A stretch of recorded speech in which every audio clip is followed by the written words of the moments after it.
자, 40페이지.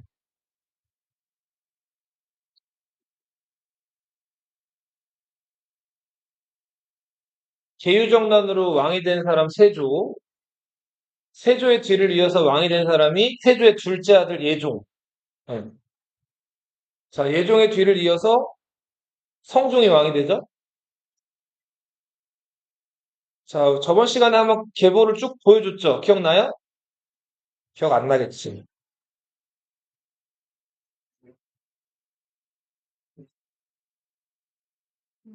여기 봐요. 선생님 봐.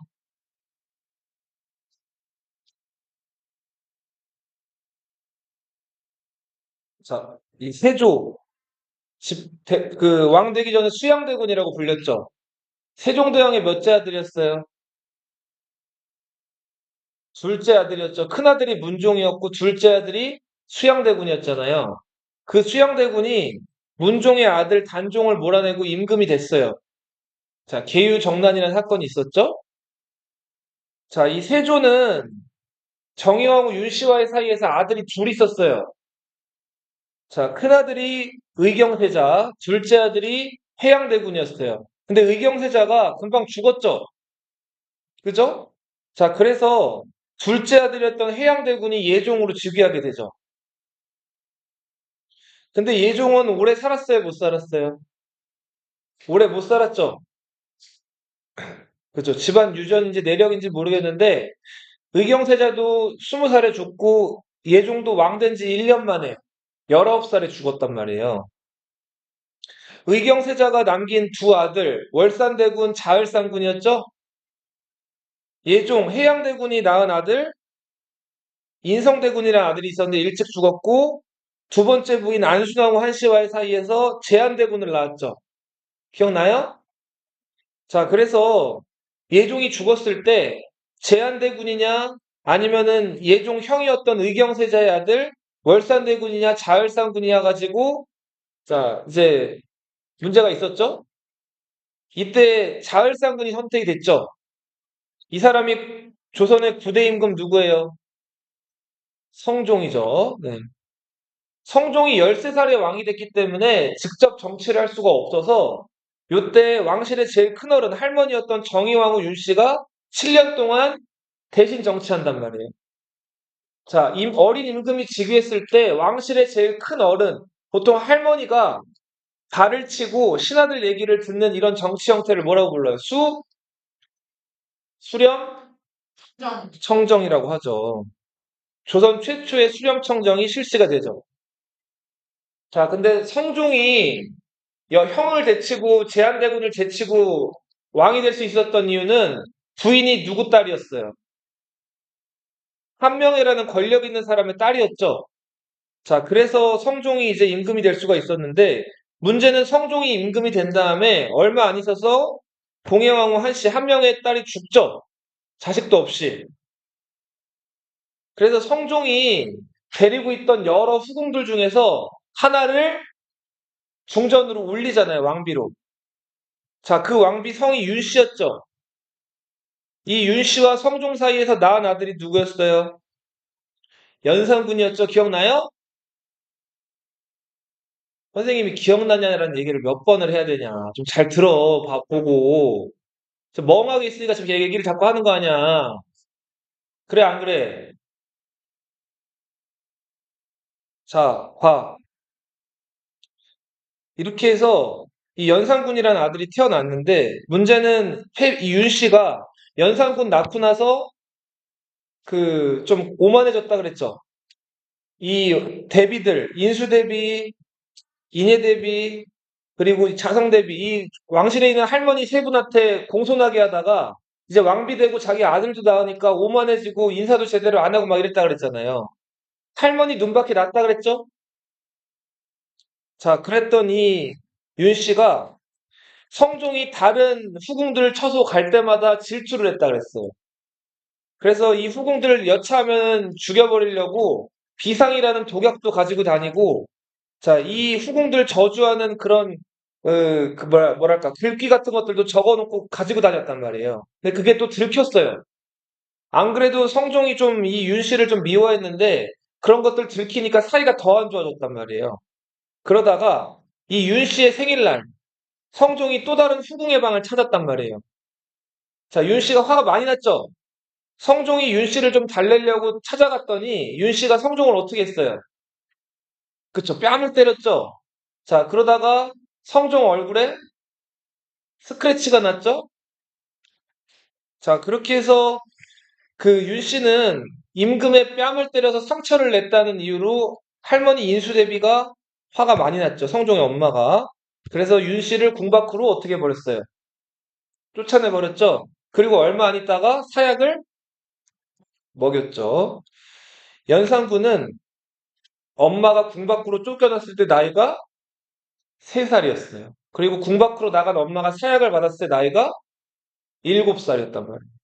자, 연산군은 자기 엄마가 패비 윤씨인지는 잘 모르고 자랐다고 해요. 실록에는.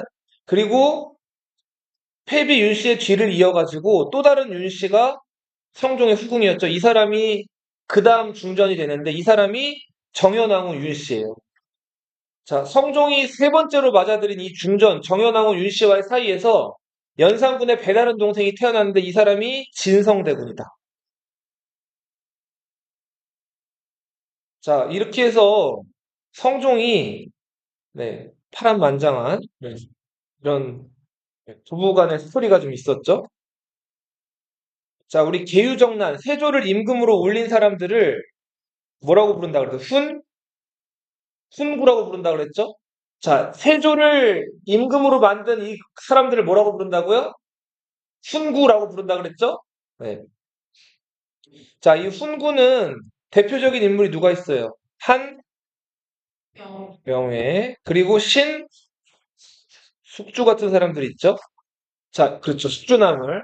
이 사람들은 고위관직들을 대부분 다 독점하고 넓은 땅들을 소유한 일종의 좀 뭐랄까, 어, 그, 맞아요. 권력자, 이너서클이었다고 보시면 돼요. 노른자들이었죠. 권력에.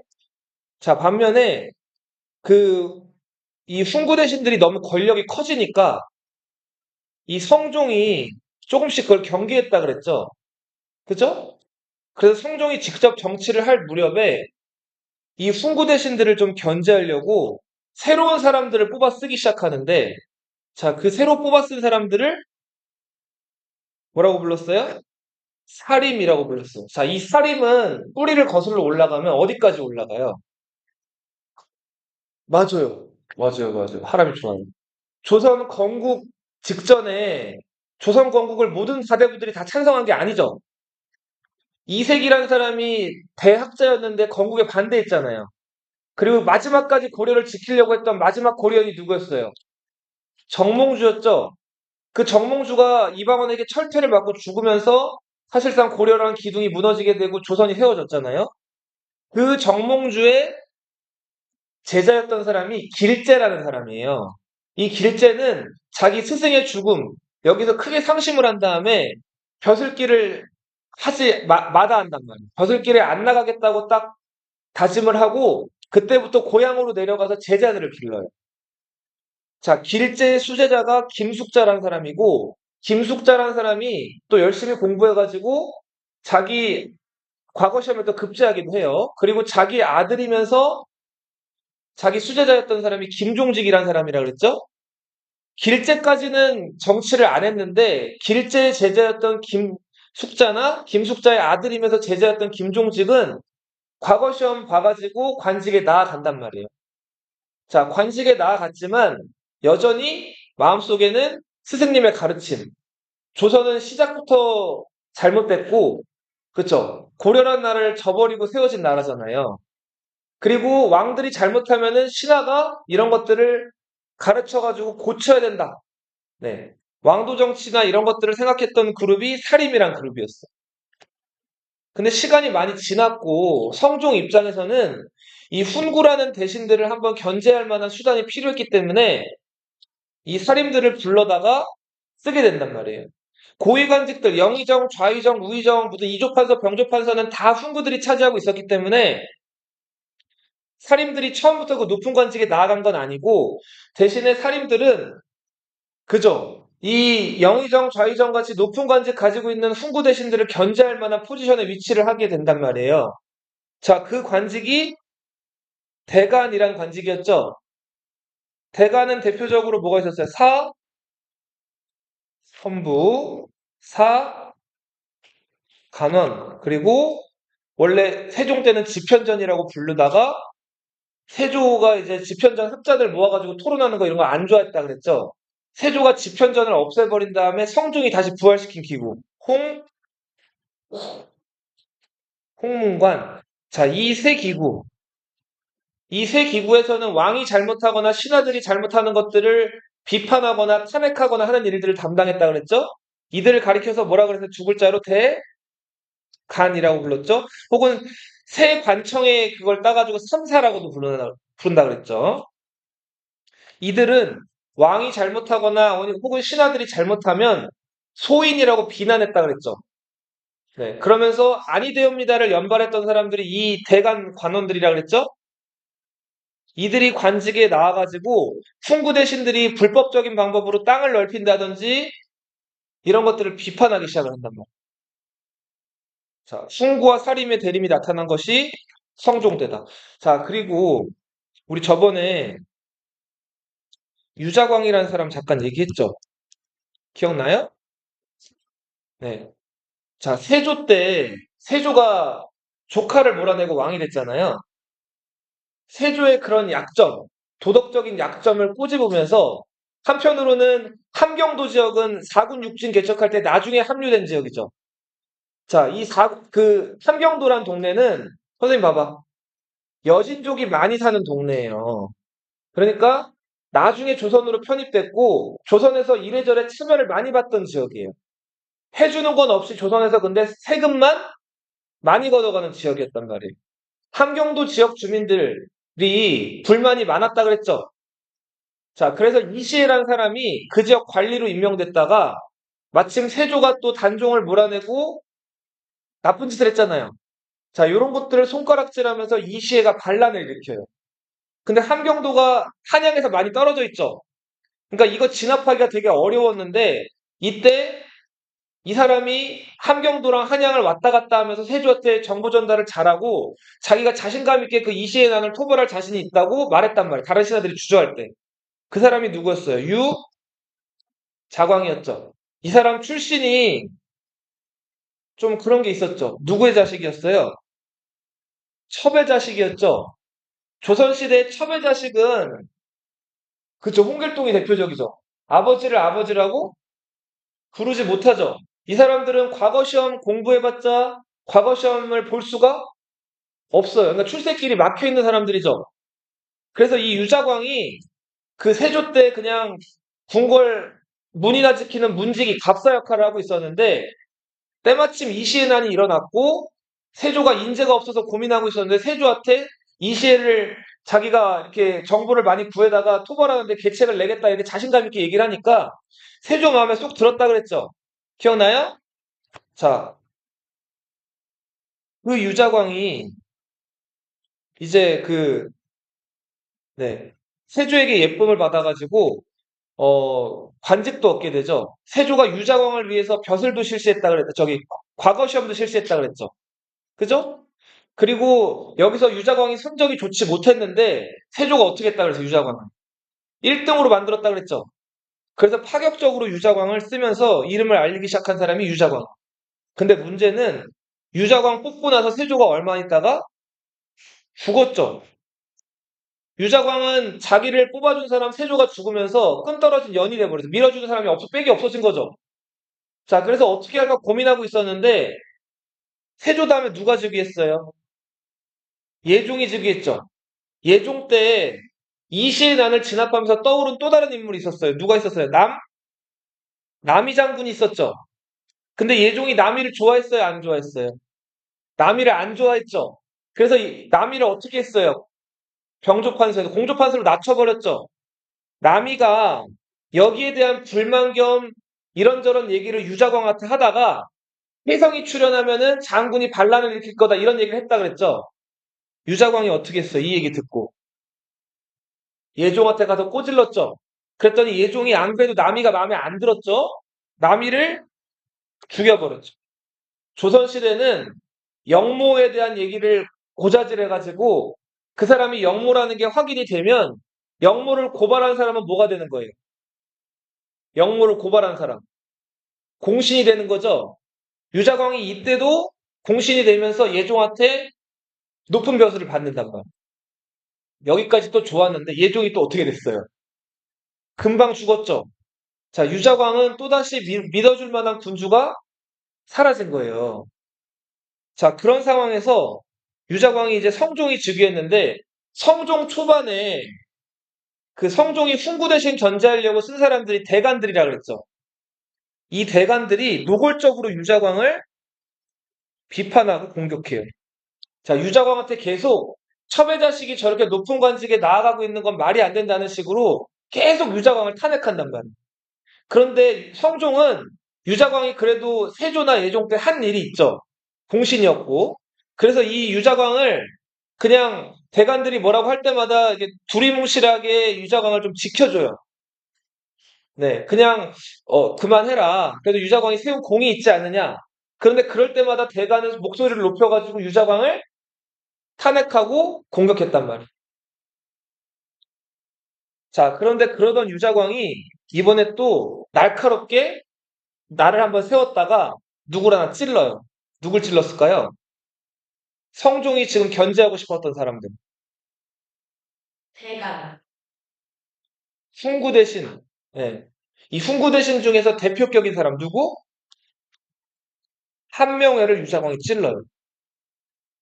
자, 한명회가 압구정이라는 커다란 정자 만들어 놓고 막 이렇게 좀 명나라 사신들 오면 구경도 오고 했다 그랬죠? 그렇게 호화롭게 살았단 말이에요. 유자광이 감히 그래도 권력의 정점에 있었던 이 한명회라는 사람을 꼬집는단 말이에요. 한명회가 당시에는 뭐 유자광이라는 사람 말에 어떻게 흔들릴 정도 위치는 아니었지만 그래도 기분이 별로 좋지 않았겠죠. 근데 누구 기분은 좋았을까요? 한명회를 꼬집으니까. 성종 기분이 좋았겠죠. 그죠? 자, 그래서 유자광은 요때 또 성종의 눈에 들게 돼요. 여기다 쓸게요. 아니면 안 써도 돼요, 이거는. 자, 그런 사람이 유자광이었고. 자, 그런데 연산군의 엄마 누구였어요? 패비 윤 씨였죠. 그 윤 씨가 어떻게 돼요, 결국은? 쫓겨나고 사약을 받죠. 이때 유자광이 또다시 한번 승부수를 걸어요. 자, 당시 선생님 봐봐. 대간이나 성종, 임금의 마음은 윤 씨를 어떻게 하는 거예요, 다. 그쵸? 그러니까 쫓아낸 다음에 죽이는 게 기본적인 대세고 성종의 또 왕의 뜻이었는데 이때 유자광과 이 임사홍이라는 인물이 윤 씨의 죽음에 대해서 반대를 해요. 자, 윤 씨는 누구를 낳았어요, 일단은? 연산군의 엄마죠. 자, 연산군은 지금 세자인데 이 세자의 엄마를 건드리면 나중에 세자가 왕이 됐을 때 문제가 생길 수가 있고 좀 기회를 더 줘보자고 얘기를 한단 말이에요. 근데 성종의 마음이 이미 윤 씨를 떠났다 그랬죠. 인수대비도 그 며느리를 굉장히 싫어했고 그리고 대간도 연일 성종의 이제 어떤 의중을 좀 읽어가지고 이 윤 씨를 공격을 했단 말이에요. 근데 이때 유일하게 누구랑 누가 반대했다고요? 유자광과 임사홍이 그걸 반대를 한단 말이에요. 그러다가 결국은 윤 씨는 사약을 받고 유자광과 임사홍은 멀리 대간의 탄핵을 받아가지고 유배를 가게 돼. 자, 그런데 임사홍과 유자광의 선택, 나중에 연산군이 왕이 될 거를 계산을 한 거죠. 자, 그런 계산에 있어서는 나중에 결국 연산군이 왕이 됐기 때문에 그 계산이 맞아?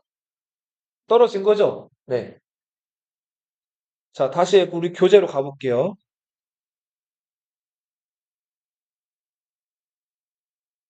자, 성종 최초의 성종 때 그렇죠. 수렴청정이 실시가 되죠. 날아가는 새도 떨어뜨린다는 압구정의 누구예요? 한명회. 한명회가 명나라 사신 접대하게 왕실에서 쓰는 우산 좀 빌려주세요 했다가 완전히 KO 된다 그랬죠? 그죠? 쫓겨난다 그랬죠? 그리고 한명회를 콕 찔렀던 사람이 누구예요? 성종의 마음에 들게? 유자광이라는 사람이었죠? 성종은 자, 세조가 폐지했던 집현전을 다시 부활시켜요. 근데 집현전이라는 이름으로 부활시키지 않고 뭐라고 부활시켰을까요? 홍, 홍문관이라고 부활시켜요. 자, 이 홍문관은 그 왕이 뭔가 질문하면 거기에 대답하는 자문기관이었는데 사헌부, 사간원, 홍문관을 합쳐서 뭐라고 부른다? 삼사라고 부른다. 그리고 과거 시험 성적 좋은 사람들이 이 홍문관 간원에 많이 배치가 됐단 말이에요. 집현전 들어갈 때 공부 잘하는 사람들이 집현전 많이 들어갔잖아요. 그거랑 마찬가지로 과거 시험 성적 우수한 사람들이 홍문관에 많이 들어갔어요. 옥 같은 선비들이 많이 홍문관에 들어간다 그래서 홍문관을 뭐라고도 불렀냐면 옥당이라고도 불렀어요. 옥같이 보석 같은 선비들이 이 홍문관을 거쳐가지고 영의정, 좌의정 많이 된다 그래서 홍문관을 뭐라고도 불렀다고요? 옥당이라고 불렀다. 성종 25년 재위하는 동안 경연이 3,000번이 넘게 열려요. 자, 그러니까 매주 2번에서 3번씩 성종 25년 동안 매주 2번에서 3번씩 숫자들이 모여가지고 이제 정책 토론을 하는 거예요. 자, 근데 임금이 뭐라고 얘기만 하면 그죠. 그 학자들이나 홍문관 관원들이 임금한테 뭐랄까 세종대왕 때랑은 조금 느낌이 달라요. 그쵸. 일단은 좀 임금의 의지를 꺾거나 아니면 여러 신하들 앞에서 임금을 그럴듯하게 뭐랄까 좀, 네, 깐다기, 네, 임금한테 뭔가 좀 자기 얘기를 확실하게 하는 사람들이 좀 이때 인기가 많았다 그랬죠. 자, 그리고 세조 때부터 편찬되기 시작한 이게 완성이 돼요. 뭐가 만들어졌다? 경국대전이 마침내 성종 때 완성이 돼요. 자, 성종은 훈구 대신들을 견제하기 위해서 사림들을 뽑았었는데 대표적인 사림이 김종직 같은 사람이었어. 이 사람은 아까 얘기했던 길제, 김숙자, 김종직으로 이어지는 그 사림의 계보 중에 하나라 그랬죠? 김종직이 함양에 군수로 발령이 나요. 함양은 저 경상남도거든요. 근데 김종직 전에 함양 군수로 먼저 발령 났던 사람이 있어요. 그 사람이 아까 함양을 콕 찔렀던 누구? 유자광이었어. 유자광이 함양 군수 시절에 그 함양에 있는 정자에다가 자기가 쓴 시를 그 이렇게 나무 현판에다가 써가지고 그거를 그 정자에다가 잘 보이게끔 걸어놨단 말이에요. 근데 김종직이 함양 군수로 부임하자마자 유자광이 썼다는 시를 보고 어떻게 했을까요? 그 현판을 띄어버려요. 그 버리라고 해요. 어떻게 했다고요? 그 나무로 된 현판을 버렸단 말이에요. 김종직 생각, 어떤 생각이었을까요? 유자광을 인정하는 거예요, 안 하는 거예요? 안 하는 거죠. 유자광 저 첩의 자식 놈이 저 높은 관직에 있다 이거예요. 그게 불쾌했다 이거예요. 그렇게 해서 그 현판을 떼어버렸다. 자, 여기서 뭐 벌써 이 유자광을 좀 무시하고 있다는 게 보이죠? 근데 유자광은 나중에 김종직을 찾아가가지고 자기가 먼저 맞아요. 인사를 하고 이 김종직한테 그런 얘기에 대해서 일일이 구구절절하게 다뭐 설명을 하고 이렇게 저렇게 김종직이랑 친하게 지내려고 한단 말이에요. 먼저 악수하자 그래. 자, 유자광 왜 그랬을까요? 그죠? 맞아요. 자기가 썩내가지고 괜히 김종직한테 왜 내 그거 띄워버렸어 해봤자 유자광은 첩의 자식이죠. 그러니까 모든 대관들이나 모든 양반 사대부들의 표적이란 말이에요, 지금. 그러니까 괜히 적을 만들어봤자 좋을 게 없죠. 근데 속마음은 어땠을까요? 재수 없었겠죠? 네. 자, 성종 때는 어우동이라는 여인 기억나요? 네. 17명의 양반 남자들이랑 어울렸던, 그 노비랑도 어울렸다 그랬죠? 그 어우동 사건. 자, 사실 어우동 남편이 먼저 바람폈는데 남편은 처벌을 안 받고 나중에 바람핀 어우동만 처벌받고 처벌도 더 어떻게 받았어요? 세게 받았죠. 원래 매만 맞으면 끝날 거를 교수형을 시켜버렸다 그러죠, 성종이. 자, 그리고 이렇게 됐던 이유는 성종 때부터 어떤 윤리가 성리학적 유교 윤리가 왕실에 의해서 깊이 뿌리를 내리게 되는 거예요. 고려 때는 봐봐요. 선생님 봐봐. 고려 때는 어, 족보를 만들면 아들, 딸 상관없이 낳은 순서대로 그냥 기록을 했어요. 그리고 재산 같은 거 상속받을 때도 아들이랑 딸이랑 똑같이 나눠줬어요. 그리고 네, 제사 지낼 때도 만약에 아들이 없다 그러면은 딸이 제사를 지내기도 했고 보통은 제사 지내거나 장례식 상주 다 아들이 하잖아요. 근데 그런 것들이 없었다고. 그리고 자식들끼리 그 제사 비용이 부담되니까 돌아가면서 제사를 지내기도 했어요. 그런데 성리학에서는 이런 거 좋아할까요? 안 좋아할까요? 안 좋아요. 성리학에서는 자, 재산 같은 거 부모님 돌아가시면 누가 이어받을까요? 아들 중에서도 큰아들이 다 이어받는. 그죠? 둘째 아들, 셋째 아들, 넷째 아들, 배제. 누가 다 이어받아요? 큰아들이 다 받는 거예요. 그리고 족보를 쓸 때 딸들은 족보에 기록을 할까요? 안 할까요? 딸들은 족보에 기록도 안 해요. 아들만 기록을 하는. 그럼 딸은 어느 족보에 기록이 될까요? 딸은 다른 집에 시집을 가잖아요. 그쵸. 그 집 남편의 부인으로만 기록이 되는 거예요.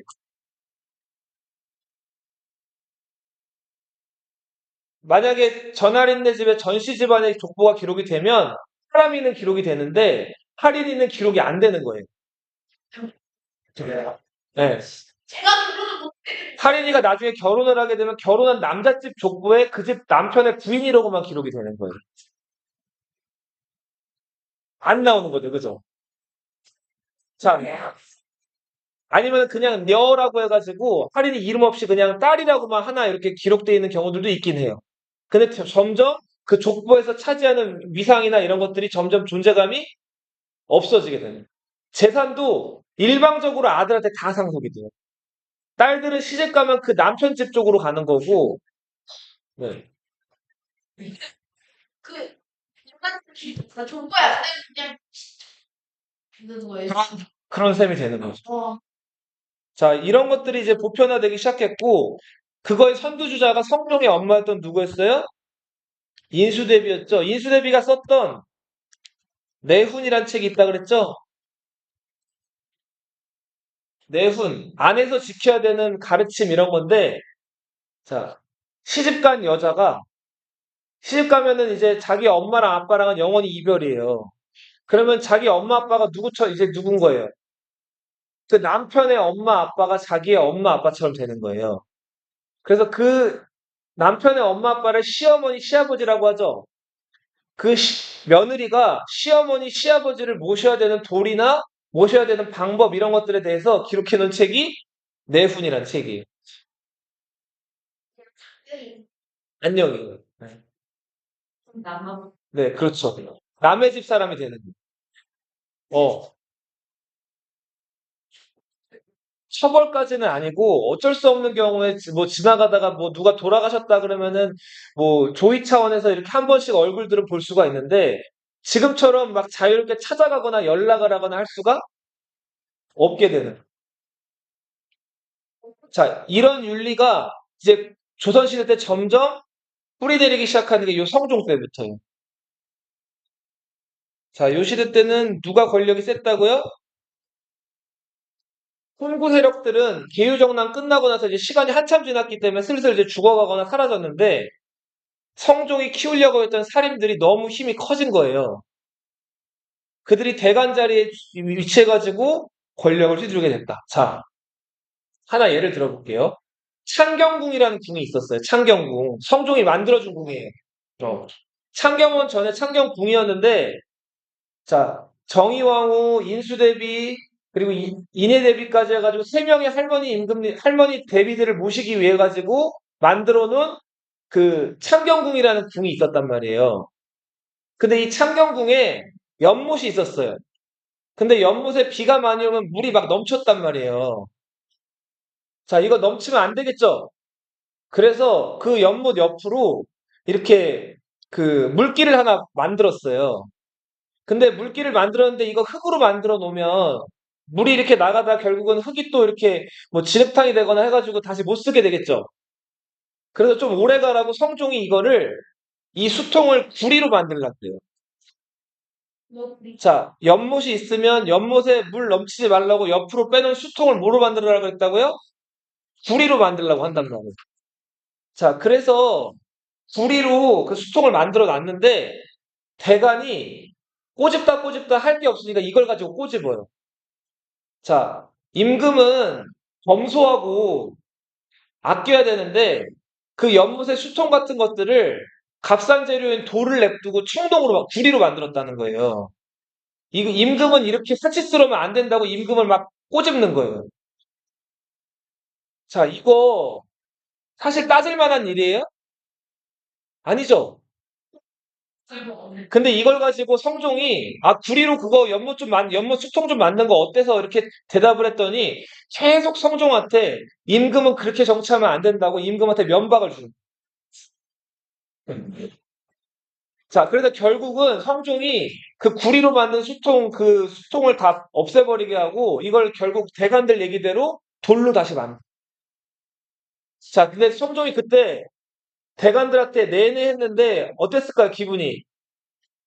안 좋았겠죠? 그래서 그 구리로 만든 수통 있죠? 이거 뜯어낸 다음에 이거를 대관들 앞에 와가지고 다 부수게 해요. 자, 나는 사치스럽고 내가 생각을 잘못해가지고 구리로 수통을 만들었으니까 이거 다 때려 부셔가지고 앞으로 이제 안 그러겠다. 그러면서 대관들 앞에서 화풀이 하듯이 이걸 부숴버린다고. 자, 근데 기분이 많이 나빴다는 거죠. 자, 그리고 또 하나. 선생님 봐봐. 성종 때 비가 왔는데 비에 진흙이 섞여 있었어요. 너희 가끔 그런 경우 본 적 있어요? 봄이나 이럴 때? 비 내리는데 비에 약간 흙이 섞여 있는 거예요. 흙비라고 하거든요. 이런 거 한 번도 맞아본 적 없나? 봄에 황사 같은 것들 많이 일면은 비가 내릴 때 그 비가 황사 비가 이렇게 내려요. 그 그래서 어쩌다가 이렇게 비 맞아가지고 이런 거 이렇게 보면은 비에 막 흙이 섞여 있단 말이에요. 흙비인데, 자, 흙비가 내릴 수도 있어요, 봄에 가끔. 근데 대관들이 또 그거 가지고 트집을 잡는 거예요. 자, 흑비가 내렸다는 거는, 자, 예로부터 기상 이변이 생기면은 임금이 정치를 잘못했다는 거예요. 그래서 하늘이 기상 이변 같은 것들을 이제 임금을 경계하라는 취지로 내려가지고 임금한테 정치 똑바로 하라고 경고를 보내는 거라는 거라는 거예요. 이거 어처구니가 있어요, 없어요? 없죠. 자, 그래서 이 당시에 임사홍이라는 사람이 왜 그런 거 가지고 임금님을 그렇게 몰아세웁니까? 라고 했다가 대간이 또 임사홍을 막 공격해요. 임사홍을 뭐라고 공격했을까요? 소인이라고 공격한다. 자, 그래도 임사홍이 그런 성종을 감싸는 얘기를 했다가 저거 임금한테 아부한다고 또 대간들이 막 권력을 하면서 비판을 하면서 소인이라고 욕했단 말이에요. 그래서 임사홍이 이때 또 유배를 가게 됩니다.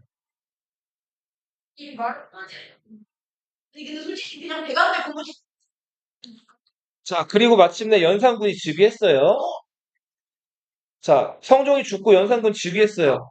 자, 근데 연산군은 대간한테 안 밀리는 사람이라 그랬죠? 자, 성종이 죽었을 때 불교 행사 뭐 했다 그랬죠? 수륙제라는 걸 했다 그랬죠? 이거 조선 태조 이성계 때부터 이때까지 계속해서 해오던 불교 행사란 말이에요. 자, 그런데 이 성리학자들은 불교 행사하는 거 안 좋아한다 그랬죠? 그래서 이 불교 행사 하면 안 된다고 대간들이 또 나서기 시작한 거예요. 근데 원래 왕실에서 해온 건데 갑자기 이걸 대관들이 하지 말자는 거예요. 연산군은 원래 해온 거니까 하겠다. 대관들은 이제 하면 안 된다. 자, 근데 연산군이 대관을 어떻게 했다 그랬죠? 대간 말하는 거 다 무시하고 눌러버리고 이게 행사를 해버렸다 그랬죠? 자, 연산군은 만만치가 않은 왕이었어요. 즉위했을 때 나이가 20살이었어. 네.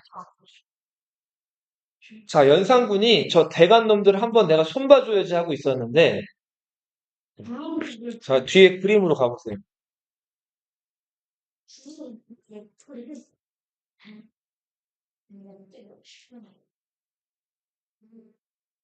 자, 이런 사건이 벌어지죠. 성종이 죽었으니까 뭐가 편찬됐겠어요? 성종. 실록이 편찬됐겠죠? 네.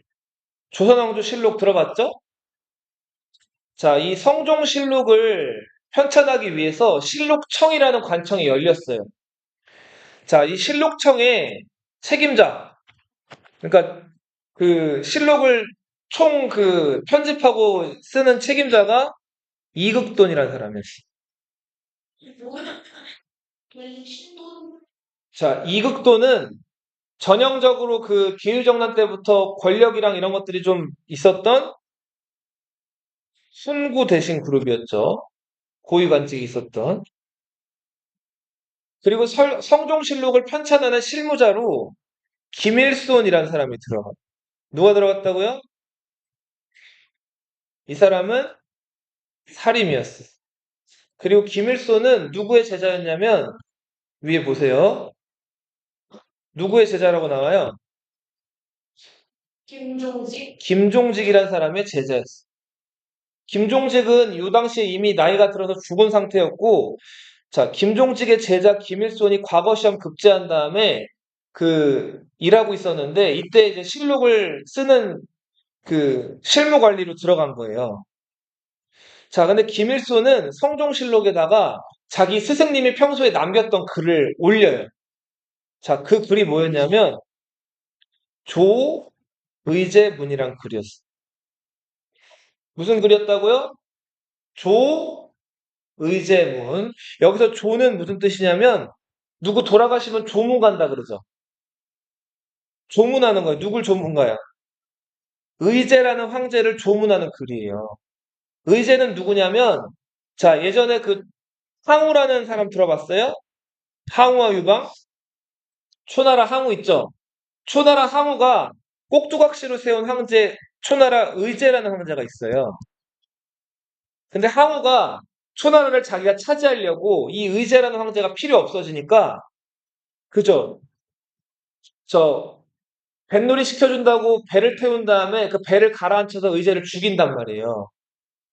자, 이거는 신하가 왕을 죽인 사건이죠. 유교로 봤을 때는 완전한 불충이고 역적인 거죠. 그죠? 자, 김종직이 쓴 이 글은 갑자기 김종직이 왜 이 한 1500년 전에 죽은 의제를 조문하는 글을 썼을까요? 이유가 있겠죠. 자, 여기서 항우는 누구를 뜻할까요? 세조를 뜻하죠.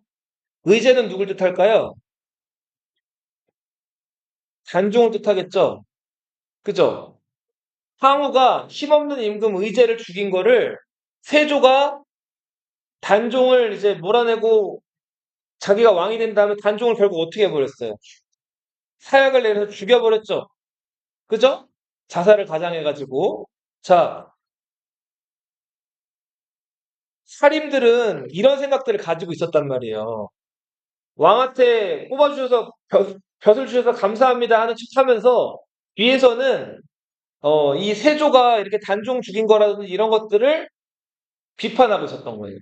더 나아가서 과거의 고려가 조선에 의해서 멸망당한 것조차도 이 사람들은 좋지 않게 생각하고 있던 사람들이란 말이에요.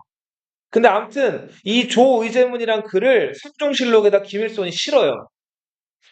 근데 이극돈이라는 사람이 성종실록을 검토하다가 이 글을 발견한 거예요.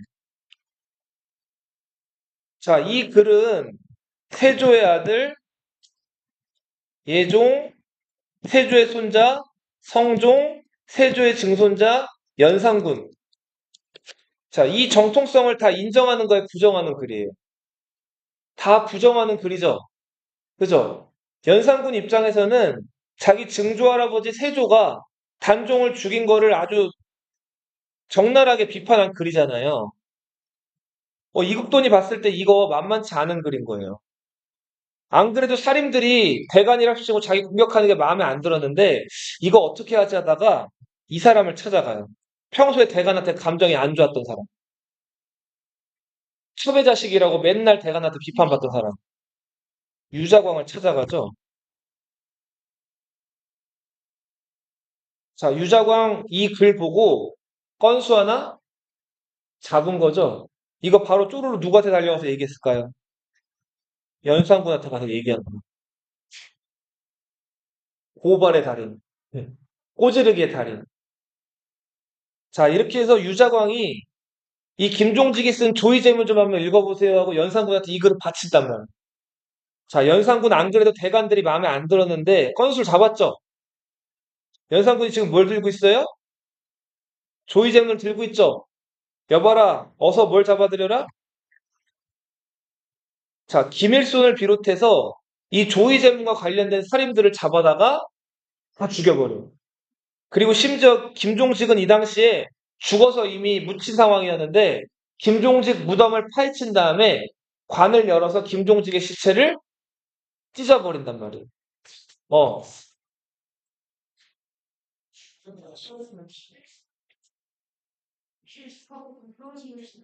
김일손이라는 사람을 김일손을 죽이고 김일손과 같이 김종직 밑에서 배웠거나 아니면 김일손과 같이 이 조의제문을 실는데 같이 일했던 이 실록청 관리들을 잡아다가 다 죽인 거예요. 이게 무슨 사화다? 첫 번째 사화? 무오사화예요. 살인들이 화를 입었다고 해가지고 이런 사건들을 사화라고 부르는데 무오년에 일어났다고 해서 이 사화를 무슨 사화라고 한다고요? 무오사화라고 부릅니다.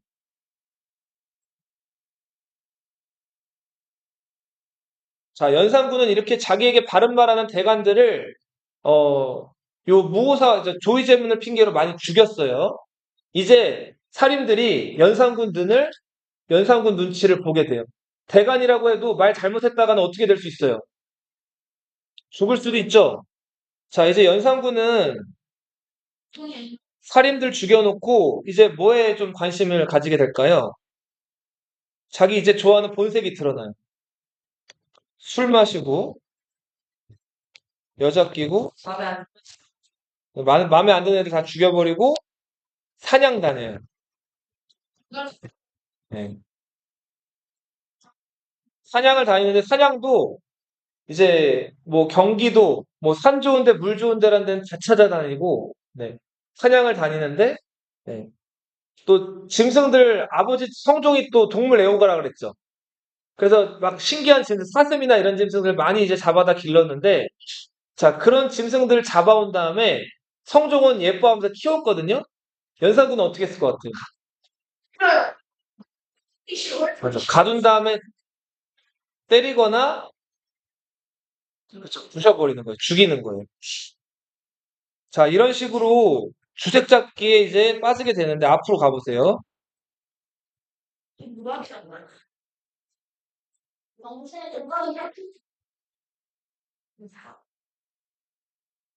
자, 이렇게 연산군이 슬슬 자기 본색을 조금씩 드러내요. 자, 그런데 그 연산군의 비위를 잘 맞췄던 사람, 아까 조이제문을 꼬질렀던 누구? 간신의 대명사 유자광과 그리고 성종 때 대간한테 탄핵돼가지고 아직도 유배에서 못 돌아오고 있었던 임사홍이라는 사람. 이 사람이 넷째 아들이 임숭재라는 사람이었거든요. 근데 이 임숭재가 뭘 잘했냐면 예쁜 여자 고르는데 아주 능력이 뛰어났어요. 자, 그리고 예쁜 여자를 골라가지고 누구한테 바쳤을까요? 연산군한테 바치는 거. 그러니까 연산군 입장에서는 임숭재가 굉장히 괜찮은 친구죠. 자, 그래서 임숭재가 여자를 바치고 바치다가 연산군한테 저희 아버지 유배가 있는데 좀 풀어주세요 한단 말이에요. 자, 그렇게 해서 임사홍이 자기 아들 잘 둔 덕에 유배에서 풀려나요. 자, 그리고 임사홍은 유배에서 풀려나자마자 자, 연산군의 엄마 누구예요? 패비 윤 씨. 자, 패비 윤 씨가 사약받은 사건이랑 관련된 것들을 다 연산군에게 가서 얘기를 해요. 자, 당시 대관들이 나서가지고 패비 윤 씨에게 사약을 주라 그랬고, 자, 그리고 뭐 야사에 의하면 이런 얘기도 있죠. 연산군 엄마 패비 윤 씨가 사약을 받고 나서 피를 토했는데 그거를 옆에 있던 패비 윤 씨의 엄마가 그 패비 윤 씨의 피를 이 비단으로 만든 천으로 받았다는 거예요. 근데 그 천을 임성이 가지고 있었다 그래요. 그 패비 윤 씨의 엄마를 찾아가가지고. 그거를 연산군한테 보여주면서 그 패비 윤 씨가 이렇게 사약을 막 먹고 억울하게 돌아가셨습니다. 이렇게 얘기를 한 거예요. 자, 그래서 연산군이 이때 화가 머리 끝까지 나가지고 자기 엄마 죽인 사람들 다 나와 한 거예요. 자, 그렇게 해서 두 번째 사화가 일어나는데 이 사화가 갑자 사화. 갑자 사화하면 뭘 떠올려야 돼요? 패비?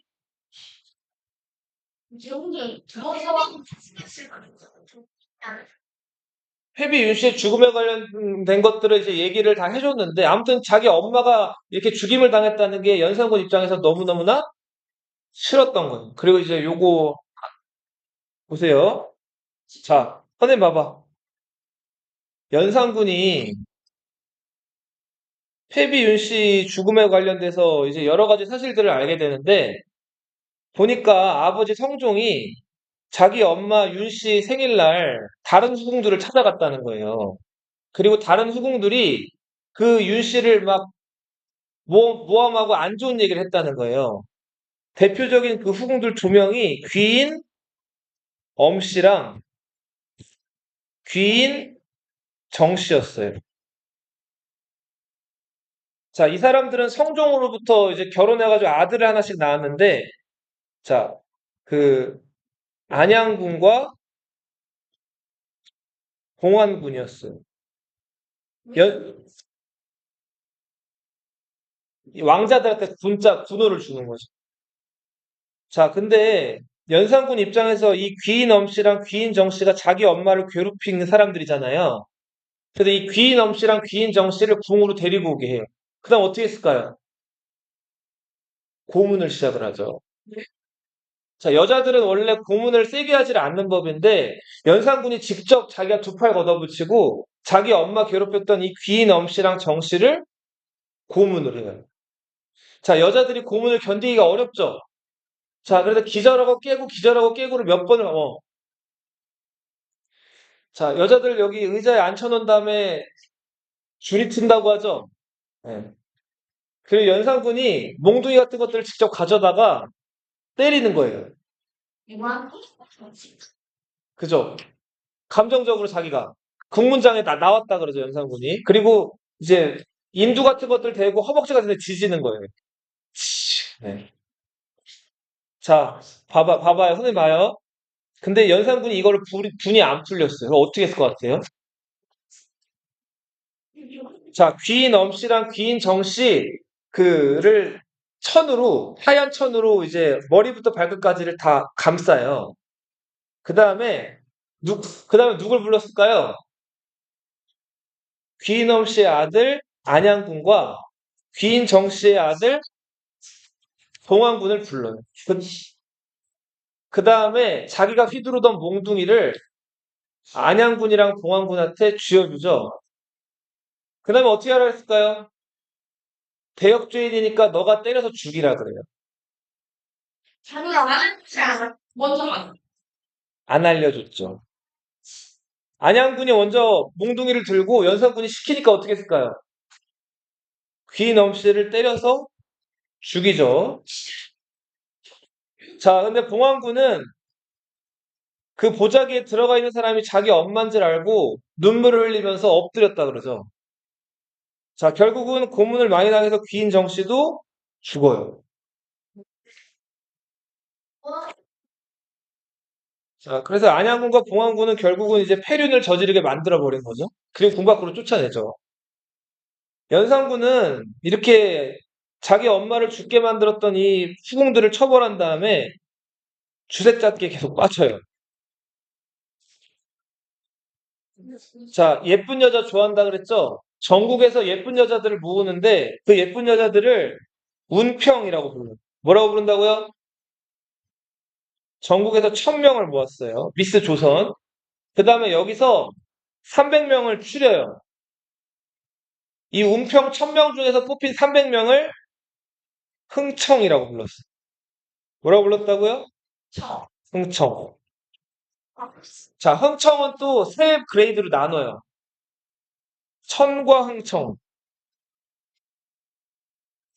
왕의 사랑을 듬뿍 받은 흥청들. 직과 흥청. 왕의 사랑을 받지 못한 흥청들. 반천과 흥청. 애매한 애들. 자, 그리고 연산군의 이제 술자리에서 그 잘 말상대도 해주고 놀아줬던 유명한 여자가 있어요. 자, 우리 저 예종의 아들 제한대군 기억나요? 좀 모자랐다는? 띨띨하네? 자, 그 제한대군 집에 그 노비랑 결혼해가지고 이미 아이까지 있었던 유부녀가 하나 있었어요. 이 유부녀 이름이 장녹수라는 여자였어요. 네, 이 유부녀 장녹수가 연산군 눈에 우연히 제한대군 집에 연산군이 갔다가 눈에 든 거예요. 장녹수에 대한 기록이 실록에 나와 있어. 30살인데 얼굴이 18살처럼 보였다고. 동안이었던 거죠? 네. 자, 장녹수가 이제 연산군 마음을 좀 잘 헤아리는 타입이었던 것 같아요. 그래서 야사에 의하면은 연산군이 술 마시고 노는데 이제 이런저런 막 좀 재미난 행동들을 많이 했는데 장녹수가 술 취한 연산군한테 자기 말이 되라 그랬다 그래요. 자, 사람이 말 되는 거 어떻게 해요?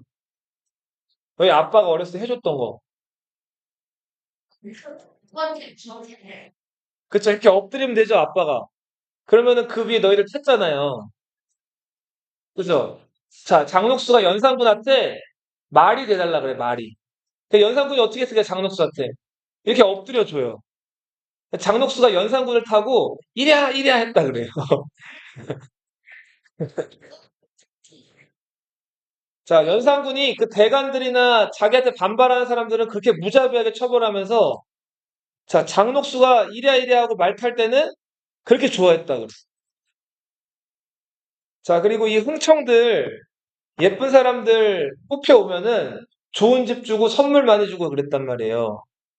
나라 세금으로. 자, 자, 나라가 살림이 어려워졌겠죠? 그래서 이런 말이 유행해요. 흥청, 망청이란 말이 유행하죠. 막 연산군 사냥 많이 다녔다 그랬죠? 사냥 다니는 곳에 백성들 못 다니게 하려고 자, 여기 들어오지 마세요 하고 새끼줄을 쳐놓는단 말이에요. 출입 금지. 그렇죠. 이거를 금표라고 불러요. 자, 금표가 한번 정해지면 거기 만약에 무슨 사람들 사는 집이 있으면 그 집을 다 헐어버리는 거예요. 들어가면 처벌받는 거죠. 그리고 대관들한테 야, 너 일로 와봐 한 다음에 목걸이를 하나 줬어요. 그 목걸이는 신원패라고 불리는 목걸이였어요. 이 신원패는 자, 그 삼갈 신자거든요. 말씀을 삼가라는 그 명찰이에요. 여기 뭐라고 적혀 있냐면, 예, 그쵸. 그런 말이에요. 그럼 어떤 말이 나와 있냐면, 자, 입, 입은 화가 들어오는 문이고, 혀는 몸을 베는 뭐다? 칼이다. 줄여서 이거 닥치라는 거예요. 그만 얘기하는 거예요. 그리고 심지어는 이제 관리들이 쓰는 모자를 사모라고 하죠. 관모죠. 자, 관모 앞에다가 여기 앞 이마박에는 자, 충, 뒤에다가는 성. 네. 앞에는 충, 뒤에는 뭐? 성. 네. 이렇게 해서 충성자를 쓰게 해가지고 네, 대관들이 연산군한테 감히 저항하지 못하게끔. 네. 자, 그리고 연산군 말을 안 듣는 대관들이나 사람들이 있으면, 자, 불러요. 그 다음에, 야, 손바닥 줘봐. 그 다음에 여기다가 펀치를 뻥 뚫는 거예요. 자, 뚫을 천자, 손바닥 장자. 자, 말 안 듣는 사람이 있으면 손바닥을 빵 뚫어버리는 거예요. 네. 그게 뭘로 뚫었는지는 기록이 안 나와 있는데, 마음에 안 드는 사람들 있으면 손바닥을 어떻게 해버렸다고요? 뚫어버렸다고. 그리고 죄를 지은 사람이 있거나 말 안 듣는 사람들이 있으면 일단 무덤을 파요. 그 다음에 뼈가 있겠죠, 그 사람. 무덤을 팠으니까. 쇄골. 뼈를 빻는 거예요. 가루로 만든 다음에 표풍, 바람에 날리는 거예요. 자, 이런 식으로 반대하는 사람들을 무자비하게 처벌했다. 그리고 예를 들어서 페비 윤씨한테 사약을 가져갔던 사람이 이세자라는 사람이었어요. 이세좌. 이 사람 연산군 엄마한테 사약 가져다 준 사람이거든요. 근데 이 사람은 왕의 비서, 그러니까 당시 좌부승지라는 왕의 비서였기 때문에 왕의 명령대로 한 죄밖에 없어요. 근데 이세자가 아무튼 자기 엄마한테 사약 갖다 준 사람이잖아요. 이 사람이 예조 판사였거든요, 연산군 때. 연산군이 이세자한테 가가지고 술을 따라줘요. 근데 이세자가 겁이 났겠죠. 연산군이 와서 뭔가 또 시비 걸까봐. 그래서 이세자가 이렇게 술잔을 이렇게 연산군한테 술잔을 내밀고 술을 받으려고 그러는데, 자, 겁이 났으니까 덜덜 떨었을 거 아니에요. 그래서 연산군이 술을 따라줬는데 덜덜 떨다가 그 술잔을 연산군 골룡포에다가 엎어버린단 말이에요.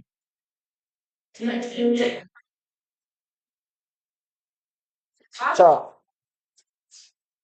예의 범절을 가르치는 예조 판서가 임금 옷에다가 술을 엎었다고 이세자를 유배 보낸 다음에 사약을 먹이려고 하는데 이세자가 자, 자기 사약 받기 전에 자기가 스스로 목숨 끊겠다 그래가지고 조그만 민가로 들어간 다음에 스스로 목을 매서 죽어요. 자, 그랬더니 이세자가 마음에 안 든다고 이세자를 이렇게 해버린 거예요. 네. 죽은 사람 뼈를 어떻게 했다고요? 갈아가지고 네, 빻아가지고 날려버렸어요. 연산군이 또 좋아했던 여자가 일반 흥청만 있는 게 아니라 유부녀도 꽤 좋아했다 그래요. 자, 유부녀를 자, 공안으로 데리고 와가지고 마음에 드는 여자 있으면은 이제 남편들이랑 동석하게 한 자리에서라도 이 여자가 괜찮다 그러면은 사람을 보내가지고 궁으로 데려오겠다. 자, 그리고 특히 연산군이 좋아했던 또 유부녀 중에 하나. 자, 자기 아버지 성종의 형이 월산대군이었죠. 그 월산대군 부인이 월산대군 부인 박씨예요. 이 월산대군 부인 박씨를 이상하게 그 연산군이 그렇게 좋아했다. 네. 자기 큰엄마예요, 큰엄마. 이- 그죠? 근데 이 큰엄마랑 그렇고 그런 관계였다는 설이 또 돌게 돼요. 나이 차이 많이 났죠. 연산군이 20대 후반이었는데 이 월산대군 부인 박씨가 50대였으니까. 자, 연산군 때 삶이 그렇게 어려워서 그랬는지 모르겠는데 조선왕조 실록에 자, 부잣집을 털어가지고 가난한 사람들을 도왔던 의적이 또 활약했다고요. 그 사람이 실록에 나오는 의적 홍길동. 홍길동은 실존 인물이에요. 근데 이 홍길동을 나중에 허균이라는 사람이 이제 모티브로 해가지고 소설을 만든 거예요. 그게 홍길동 전이에요. 네. 네.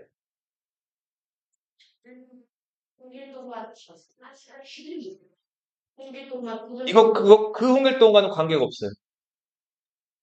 자, 이렇게 해서 연산군이 정말 막대먹은 짓들을 하다가 민심을 다 잃고 이제 신하들에 의해서 밀려나게 되는데 당시 그 월산대군 박씨의 남동생이었던 박원종이 있었어요.